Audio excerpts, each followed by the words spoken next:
Delhi blast में सबसे बड़ा खुलासा हुआ है। संदिग्ध उमर और आमिर सगे भाई निकले हैं। आमिर ने कार खरीदी, उमर चला रहा था। मोहम्मद उमर की मां से पूछताछ लगातार हो रही है। पुलवामा में उमर से जुड़े लोगों के फोन भी जब्त हुए। उमर की मां और भाई को लिया गया है हिरासत में। लाल किला मेट्रो स्टेशन फिलहाल बंद रहेगा। मौजूदा स्थिति को देखते हुए बंद किया गया है स्टेशन। दिल्ली ब्लास्ट में अब तक 9 लोगों की मौत हो चुकी है। दिल्ली धमाके का पुलवामा कनेक्शन भी सामने आया। पुलवामा की तारीख को आपको बताने की बेची गई थी i20 कार। फरीदाबाद के रॉयल कार जोन ने बेची थी कार। सुनहरी मस्जिद पार्किंग में एनएसजी की टीम पहुंची हुई है।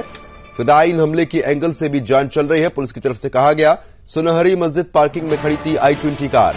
दिल्ली धमाके में फरीदाबाद मॉड्यूल भी सामने आया। तो बता दें कि ब्लास्ट वाली जगह पर एफएसएल की टीम पहुंची है। साक्ष्य जो है वो यहां पर जुटाए जा रहे हैं और उसी के बाद साफ हो पाएगा कि ब्लास्ट किस कारण से हुआ है। अमित शाह की गृह मंत्रालय में बड़ी बैठक लगातार चल रही है। गृह सचिव और आईबी डायरेक्टर भी मौजूद रहेंगे। तो बड़ी खबर आपको बता रहे हैं क्योंकि जितने बड़े पैमाने पर यह ब्लास्ट हुआ है और जो तीव्रता खासतौर पर इस ब्लास्ट की रही है वो वाकई में बड़े सवाल खड़े कर रही है। दिल्ली ब्लास्ट में अब तक 9 लोगों की जाने गई है। कई लोग गंभीर रूप से जख्मी हुए हैं। इस ब्लास्ट की तीव्रता आप इससे समझ सकते हैं कि जब इस कार में ब्लास्ट हुआ तो आसपास की गाड़ियों को क्षति पहुंची और जो पास में मेट्रो स्टेशन था उसके कांच भी टूट गए थे। अक्सर मेट्रो स्टेशन के जो कांच होते हैं वो काफी मोटे कांच होते हैं। जब वो तक टूट सकते हैं तो आप समझ सकते हैं कि इसकी तीव्रता कितनी ज्यादा रही होगी।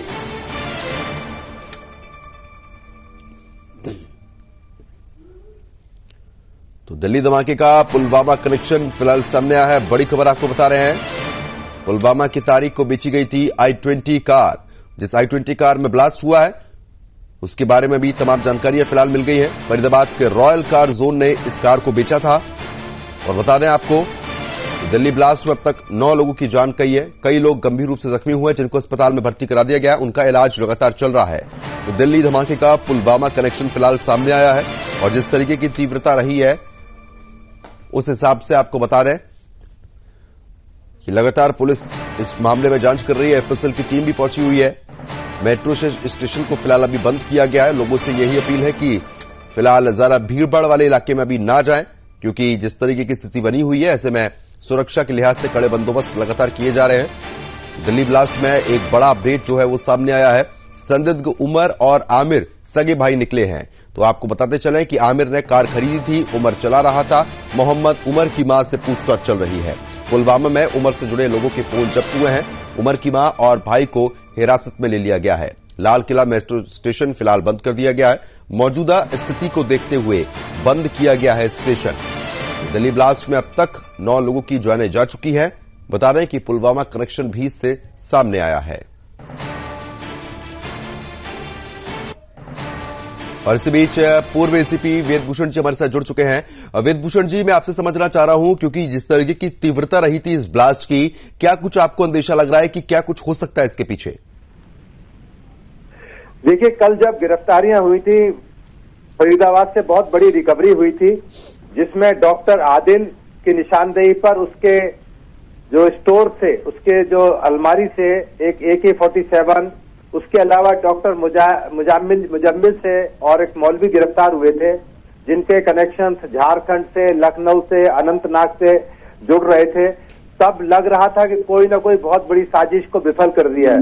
परंतु शाम होते होते अचानक लाल किले पर जिस तरह से ब्लास्ट हुआ उसने पूरे हिंदुस्तान को चौंका दिया कि अभी कुछ रात को पहले ही पुलिस ने जो ATS है J&K की, उन्होंने बहुत बड़ा एक गिरोह का भंडाफोड़ किया है।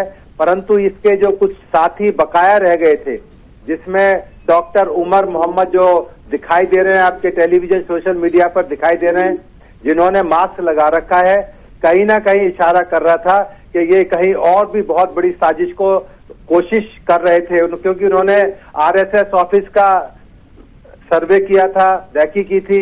उसके अलावा सब्जी मंडी आदर्श नगर दिल्ली में करा था। तो उनकी बड़ी साजिश थी जिसको कि वक्त रहते ATS J&K और फरीदाबाद पुलिस ने उसको विफल कर दिया। लेकिन वेदभूषण जी, मैं आपसे यही भी समझना चाहूंगा क्योंकि जब इतने बड़े पैमाने पर रिकवरी हुई थी वहां से भी ब्लास्ट के लिए कई सारी चीजें बरामद की गई थी। AK-47 मिली और भी विस्फोटक वहां से बरामद हुआ था। तो उसके बाद तो सुरक्षा एजेंसी उसको अलर्ट मोड पर हो जाना चाहिए था। लापरवाही मान रहे हैं आप? देखिए, लापरवाही नहीं है, इसको लापरवाही कह देना तो बहुत आसान है, क्योंकि यदि कारों की संख्या दिल्ली के अंदर देखें तो हिंदुस्तान की आर्मी भी कम पड़ जाएगी। हो सकता है अमेरिका से पुलिस बुलानी पड़े। तो इस चीज को कह देना कि ये नेग्लिजेंस थी, पुलिस ने कोई उस पर एक्शन नहीं लिया, ऐसा नहीं है। क्योंकि पूरे जितनी भी मेट्रोपॉलिटन सिटीज हैं, मुंबई है, चेन्नई है, कैलकाटा है, उनको मिलाकर भी यदि 40 लाख गाड़ियां दिल्ली के अंदर एक्स्ट्रा हैं, हर कार पर निगाह रखना पुलिस के लिए नेक्स्ट टू इम्पॉसिबल है। पूरे अमेरिका की या इंडिया की पुलिस भी आप लगा देंगे तब भी संभव नहीं हो पाएगा।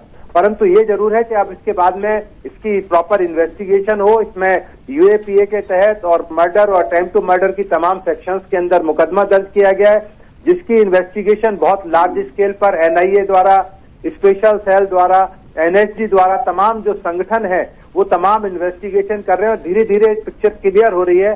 जिस तरह से अभी कार का जिक्र आ रहा है, हरियाणा की कार का, हुंडई कार का जिक्र आ रहा है, उसके जो सलमान था जिसने वो कार आगे बेची थी देवेंद्र को ट्रेस किया गया।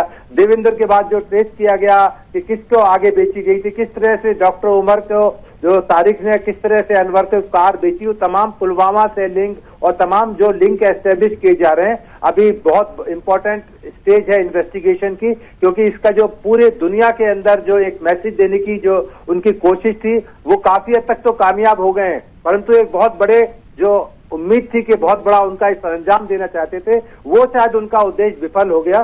तो अभी तमाम जो फॉरेंसिक एक्सपर्ट्स हैं वो क्या कंटेंट्स थे जिस वजह से इतना बड़ा ब्लास्ट हुआ, क्योंकि इसमें ब्लास्ट के अलावा फायर बहुत हुई है, आग बहुत लगी है, क्योंकि बर्निंग के केस बहुत ज्यादा आए हैं एलएनजेपी हॉस्पिटल में, लोगों की जलने से ज्यादा मौत हुई है, जलने से ज्यादा इंजरी हुई है। तो ये तमाम इन्वेस्टिगेशन का सब्जेक्ट है कि एक्सपर्ट्स बताएंगे कि वो क्या कंटेंट्स थे, क्योंकि उसके कार के जो परखच्चे उड़े हैं डॉक्टर उमर मोहम्मद के, उसके कंटेंट्स वेरीफाई किए जा रहे हैं कि उसके कार के अंदर किस तरह के कंटेंट्स रखे हुए थे। तो ये बहुत ही क्रूशियल स्टेज है, अभी होते होते तमाम चीजें क्लियर होंगी। और इससे जितने भी कनेक्टेड लोग हैं, अभी जो डॉक्टर मोहम्मद उमर जिस रूट से आए थे उस रूट के तमाम सीसीटीवी खंगाले जा रहे हैं। ये बताया जाता है कि 3 घंटे वो सुनहरी मस्जिद लाल किले के सामने वो कार खड़ी रही थी, तो कौन लोग उसमें आए, कौन लोग गए, क्या वो अकेला था, उसके साथ और कोई लोग थे, ये सीसीटीवी और तमाम इन्वेस्टिगेशन के बाद तमाम चीजें पता लगेगी। डेड बॉडी क्या डॉक्टर मोहम्मद उमर की थी, उसका डीएनए होगा, तमाम चीजें पब्लिक के सामने आएंगी।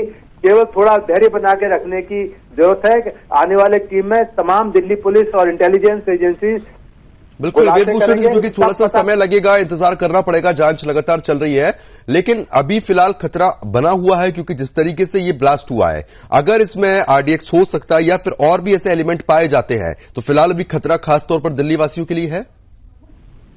बिल्कुल खतरा है, क्योंकि अभी ये एक ऐसा लग रहा है जैसे दिल्ली के अंदर पहले सीरियल ब्लास्ट हुए थे, ट्रांजिस्टर ब्लास्ट हुए थे। बहुत पुरानी बात है, जब मैं पुलिस में नया आया था तो पूरी दिल्ली में जगह जगह ब्लास्ट हुए थे। तो हो सकता है अभी कुछ और स्लीपर सेल के इनके ऐसे जो टेररिस्ट हैं वो अभी छिपे हुए हैं, वो कोशिश कर रहे हो कि और इस तरह की चीजों को सरंजाम दें। तो क्योंकि ये फिदाइन अटैक, एक तो सुसाइडल अटैक जिसको बोलते हैं, उस तरह का अटैक है, क्योंकि इसके के जो कनेक्शंस हैं आईएसआईएस, अलकायदा और तमाम जो नए नए आउटफिट्स आ रहे हैं उनके साथ में इनके कनेक्शन है, क्योंकि तमाम पढ़े लिखे लड़के हैं। पहले अनपढ़ जाहिर लोग करते थे, अभी तमाम डॉक्टर्स और तमाम पढ़े लिखे लोगों का ग्रुप है। वो किस हद तक जा सकता है इसकी तमाम इन्वेस्टिगेशन के बाद, बिल्कुल इन्वेस्टिगेशन यहां पर चल रही है। लेकिन वेदभूषण जी, क्योंकि देखिए अगर पुलिस के थोड़ा सा हम अलग लेवल से बात करने की कोशिश करें तो कहीं ना कहीं सुरक्षा एजेंसीज के पास कई सारे इनपुट्स ऐसे होते हैं। मैं पुलिस का जिक्र नहीं कर रहा, सुरक्षा एजेंसीज का जिक्र कर रहा हूं। वो इनपुट नहीं मिल पाए थे सुरक्षा एजेंसीज को, क्या? क्योंकि इससे पहले भी कई बार देखने को मिला है कि कहीं ना कहीं ऐसी घटनाएं हो जाती हैं, उसके बाद सुरक्षा एजेंसीज जागती हैं। नहीं, जिस तरह से आपने पुलवामा में देखा कि पाकिस्तान का कनेक्शन निकल के आया, हिंदुस्तान ने ऑपरेशन सिंदूर किया, तो इसके कनेक्शन इंडिया के अंदर भी है और बाहर से भी इसके कनेक्शन हो सकते हैं। तो अभी तमाम चीजें इन्वेस्टिगेशन का सब्जेक्ट है। क्या है जो मटेरियल आया है AK-47 आम मार्केट के अंदर तो मिलती नहीं है, कहीं ना कहीं से लाई गई होगी, कहीं विदेश से लाई गई है, क्या अंदर से कोई प्रोक्योर की गई, किस तरह प्रोक्योर की गई थी, तमाम चीजें जब खुलेंगी तब सबके सामने आएगा कि क्या सच्चाई थी और किस तरह से कार खरीदी गई, क्योंकि इसमें पैसा भी इन्वॉल्व है। तो इसका मनी ट्रायल जब चेक किया जाएगा कि क्या पैसे का लेन देन हुआ, क्योंकि ये कार बहुत सस्ती की नहीं थी और न ही AK-47 खरीदना किसी आम आदमी के लिए बहुत आसान काम है, क्योंकि इसमें बहुत बड़ा पैसा लगता है, बहुत बड़ी ताकत लगती है। अपने जिंदगी को खतरे में डालकर कोई आदमी इस तरह का सुसाइडल अटैक करता है, तो ये बहुत एक सीरियस एक मैटर है। इसको तमाम जो इन्वेस्टिगेटिंग एजेंसीज हैं उस तरह से खंगालने की कोशिश करेंगी और आने वाले समय में आपके सामने और बहुत सारे फैक्ट खुलासे होंगे। कुछ चीजें सीक्रेट रखनी होती हैं इन्वेस्टिगेटिव एजेंसीज को, वो पब्लिक डोमेन में या किसी मीडिया को शेयर नहीं कर सकते। तो आने वाले टाइम में जब इसकी इन्वेस्टिगेशन पूरी हो जाएगी तो उम्मीद है कि बहुत सारी चीजें सामने निकल कर आए।